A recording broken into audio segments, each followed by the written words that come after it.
Hello friends, welcome to infinity academy. मी आहे मैत्री. आज तुमच्यासाठी घेऊन आली आहे कृती क्रमांक 10, जिचं नाव आहे अन्नजाळे. तुमच्या विज्ञान कार्यपुस्तिकेच्या पान क्रमांक 25वर तुम्हाला दिलेली आहे. या आधीचे प्रयोग आणि कृती आणि यानंतरच्या कृती चॅनलवर अवेलेबल आहेत, ज्याच्या लिंक मी डिस्क्रिप्शन बॉक्समध्ये दिल्या आहेत. तसेच तुमच्या इयत्तेच्या इतर विषयांचे व्हिडिओसुद्धा मी चॅनलवर अपलोड केलेले आहेत, ज्याच्या लिंक्स डिस्क्रिप्शन बॉक्समध्ये तुम्हाला मिळून जातील. चला तर मग सुरुवात करूया. 10वी कृती आहे अन्नजाळे.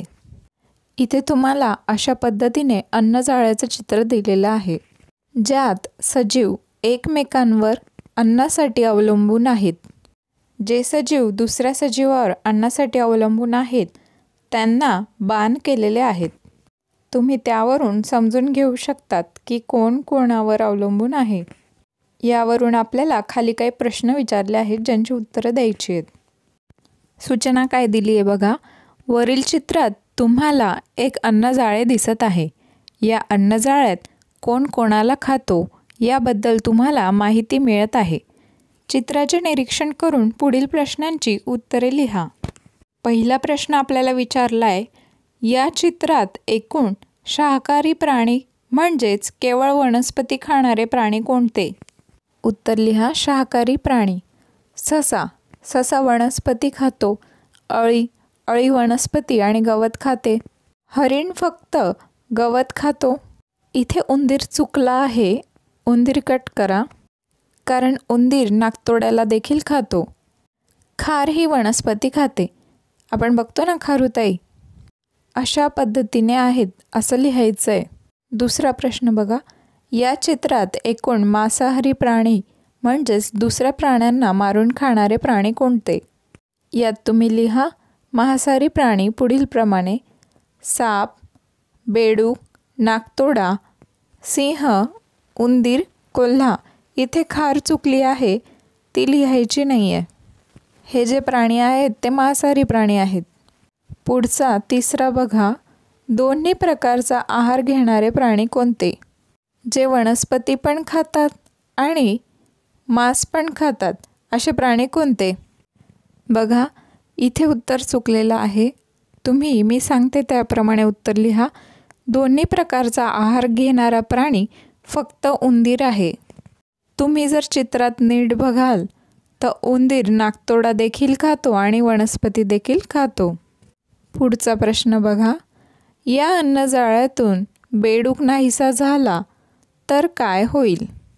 तुम्ही चित्रात पाहू शकता, बेडूक ज्या ठिकाणी आहे तो नाहीसा झाला तर काय होईल?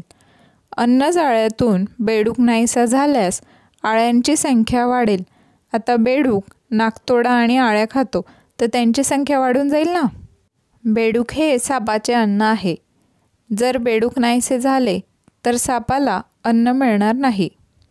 त्यामुळे बेडूक ही कडी जर नाहीसी झाली तर अन्नसाखळी काय होऊन जाईल? विखरून जाईल.